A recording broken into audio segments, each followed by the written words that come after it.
It would have made sense for you to go to USC. It was one of your favorite teams. It was warm. You're from Hawaii. But instead, a prayer led you to Notre Dame. Why do you think that was? To be honest with you, I don't know. But there are experiences like the Michigan game. You know, when I lost my girlfriend and my grandma, that was possibly the hardest time of my life. And to see the Notre Dame community just rally around one person, you know, not a team, just a certain individual, and to see a whole stadium, both Notre Dame and Michigan fans wearing leis, you know, that's where I just looked up and said, Heavenly Father, you're the man. Like, 4 years ago, I couldn't see this, and all I saw was USC fight on national championships, and now I'm sitting here about to play Michigan after losing two women whom I truly love. And I'm receiving this peace, this sort of strength from people who I don't even know. They don't even know me, but they care about Manti instead of number 5. You know, that's one of those experiences where I say, you know what? I made the right choice. Within days, the Notre Dame community had rallied together. They'd gotten the word out to everyone to wear a lei in your honor. And it happened within days. And then to be at the game and to see the entire student section and beyond wearing leis was inspirational for anyone there. But I can't imagine what it was like for you after the game when they're singing the alma mater and you look up and everyone has those leis on. What was that like? Well, that day happened to be the same day that my girlfriend was buried that day.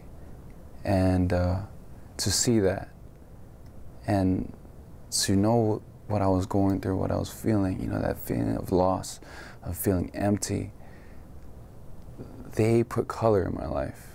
You know, those colors are the leis, you know, those are just leis, but that represent color. They brought color to me. You know, I was just blank.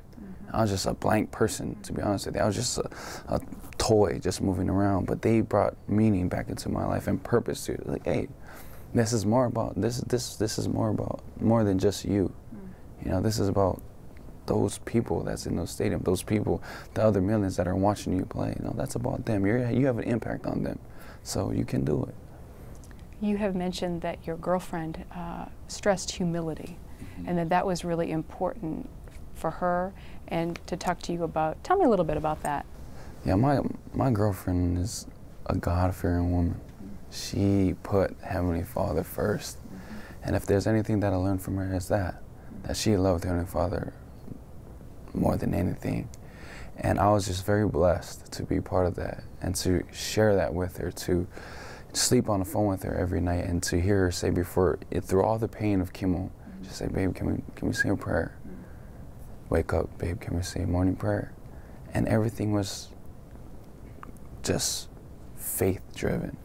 And a part of that was being humble. And then with all the interviews, with all the accolades, she just said, babe, that's great. Be humble, and you know who to thank. Be humble, and you know who to thank. And that's something that she would always tell me. And before she passed, I don't know, it's kind of creepy, but she wrote letters for me before every game. The Stanford game was the last game that she wrote a letter for. And in every letter she said, remember, be humble, be gracious, and always remember that I love you. How beautiful. Yeah. What something that you'll remember for the rest of your life and incorporate into your life. How important is the faith community of Notre Dame? You're Mormon. This is a very Catholic school. How is it being a non-Catholic at Notre Dame? It's easy. It's easy. Notre Dame is a very spiritual place. And I think one of the most profound moments I've experienced with my family is obviously we're all Mormon. And my sophomore year, my uncles came with us to visit. He came with my parents to visit, and we took them to the grotto at night. And my uncle told me something very profound. He said, it doesn't matter what religion you belong to, whether you're Mormon, Catholic, Jewish, Baptist. When you step on these grounds, you know it's holy. And that hit me, you know, because being here, you kind of take it for granted, you know, that, okay, the grotto is there, the basilica's here, you know, Golden Dome is there. But to hear them say that, you know, that's where it hit me. I was like, you're right. And, you know, whatever whatever religion, whatever faith a student belongs to, you can grow spiritually here. And that's something that a lot of people don't realize, is that you don't have to be Catholic to be spiritually strong here. You know, people, the faith lives in the people here. You know, you grow through the people here. And, you know, I've just been very blessed to be part of that. The term alma mater, Latin for other mother. And I think your story through the years that you've been here and just the past few weeks and months you've been here is a perfect explanation of that concept of other mother. And you must be blown away by the support and the love people really have for you. Yeah, I mean, it's humbling, to be honest with you. It's really humbling when, if you were to look at my locker, there's thousands of letters in my locker. The band, every single band member, they made 4 big posters, and every one of them signed it. Wow. And wrote notes on it. You know, we love you. You know, we're here for you. I can't explain it. Yeah. All I can say is that I'm so lucky and so happy to be here. I wouldn't want to be anywhere else but here at Notre Dame. And when I leave this place, it's going to be hard. It's really going to be hard. People use the word Heisman and your name, Manti Te'o, an awful lot these days. How do you feel about that?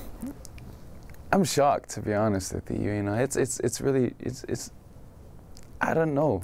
You know, and for me, all I want to do is win. I just want to win. And if throughout that process of winning, I would happen to be invited to New York, I'll be happy. But if I just want to win. You'd rather win. I'd rather win than get a Heisman. Exactly. I'd rather hold a crystal ball than hold a bronze statue. You know, that's me. Yeah. I want to experience that with my team, with the people who I've sweat with, bled with, cried with, everything. That would mean more to me.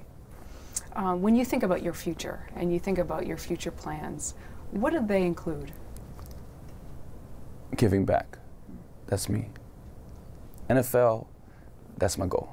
I want to go to the NFL. I want to hopefully make a lot of money, and that money would go helping out kids.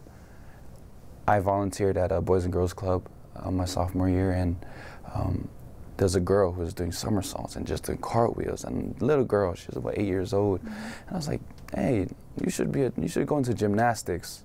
And she told me something, and she said, you know, I'd really love to go to gymnastics, but my parents can't afford to send me to gymnastics.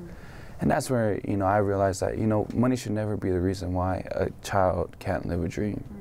And if I can have any hand in that to help some kid live their dream, no, that's what I want to do. You know, I want to do. I don't know what I'm going to do, but whatever it is, it's going to help kids. You have said that if you're on God's team, you cannot fail. Right. How important is faith to you? It's the #1 thing, because at the end of the day, we're all gonna die. We're all gonna pass, and the only thing I can take with me is what I believe, who I am inside, and the thing that controls that is my faith.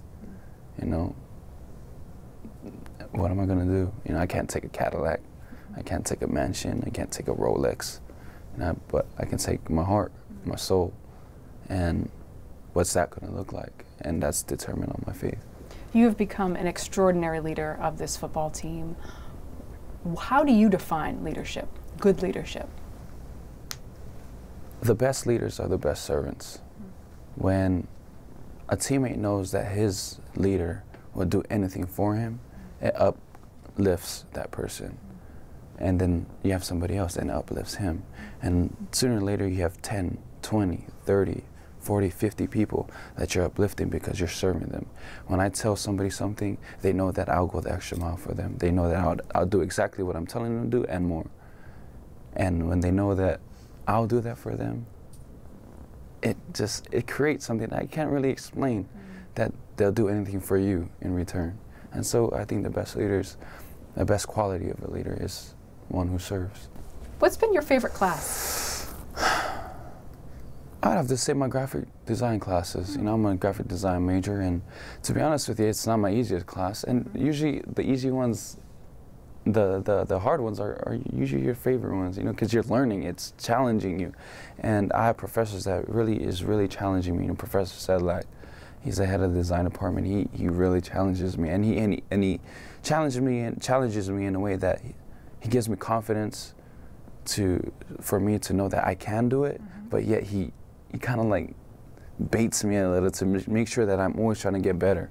And so, you know, my graphic design class, I have to say, is my favorite class. What advice would you give to a student athlete coming to Notre Dame about balancing both academics and athletics? Time management for anybody, you know, really tap into the resources, you know, whatever. You know, Notre Dame really wants you to succeed.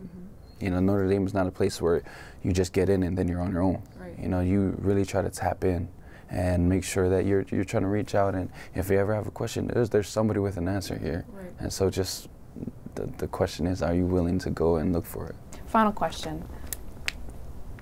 If you had to explain why Notre Dame is so special, what would you say? Because Notre Dame understands that the number one thing in life is family, is faith. Notre Dame is not a school. It's not a university. It's a family. It's I don't know how to say it. When you're under the Notre Dame brand, you're part of that family. And I think the fact that Notre Dame is not a nationally known school, it's a global school. People around the world know about Notre Dame because it's a family school. When you leave here, you feel just as comfortable coming back, and you feel like you're, true. Man, I feel like I just left it. You know, yeah. It's a family. You know, you don't experience that anywhere else, and I think that's what sums up Notre Dame. Well, thank you, and thank you for being an example of what you just said. Thank you. There's probably no scholar athlete who probably exemplifies it better than you and what you've been through over the past season. I wish you all the luck in the world. Thank you. In the upcoming games. Thank you. Great. Appreciate nice it. to meet you. Nice to meet you.